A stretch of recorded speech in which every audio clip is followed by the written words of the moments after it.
Welcome to Excel Magic Trick number 657. Hey, if you want to download this workbook and follow along, click on my YouTube channel, then click on my college website link, and you can download the workbook Excel Magic Trick 648 to 660.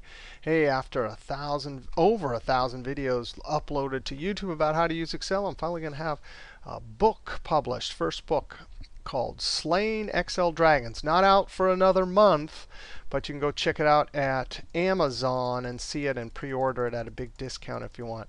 Hey, we got a great trick here. We're going to look at the end of the month function, and we're going to see three great examples. One for invoicing, one for financial statements, and one for building quarters. Let's see if I can make this a little bit. Now, oftentimes there's all sorts of different terms on invoices.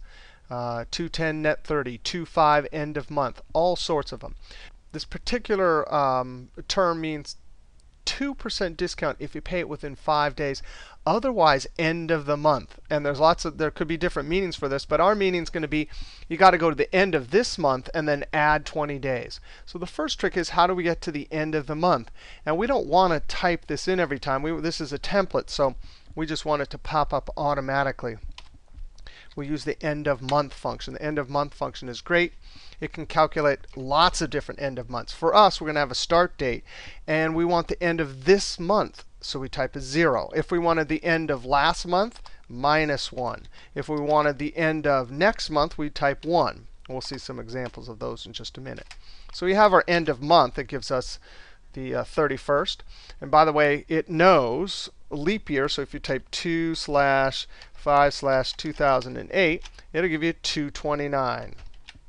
Now we can simply add our 20 days, and our due date would be this plus this, right? And we'd build this in a little template.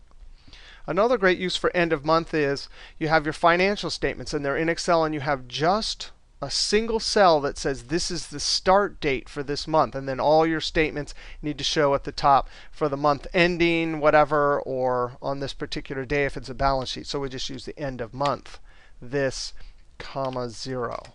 Now, in earlier versions, before 2007, you had to add this in the Analysis Tool Pack, Tools menu, Add in, Analysis Tool Pack.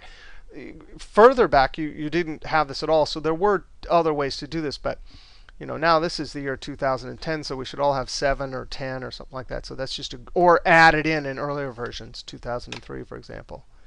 All right, now what about for quarters?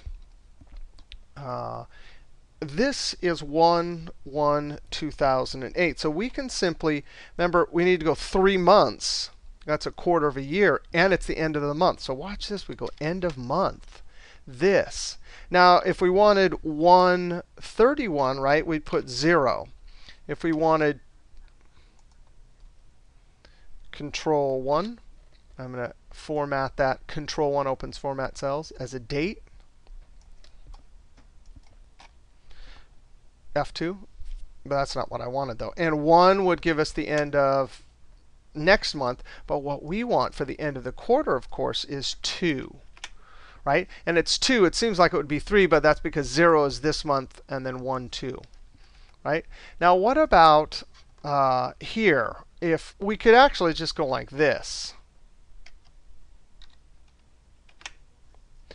Or if for whatever reason you just wanted to a string, you didn't have this here, then what you'd really like, you just wanted the beginning of the quarters, then you just do end of month, this, just like we did over there, +1. Right, so then we can copy this down. And this one could be copied down also. So that was 1, 2, 3, 4 great uses for end of month. Totally awesome function. See you next trick.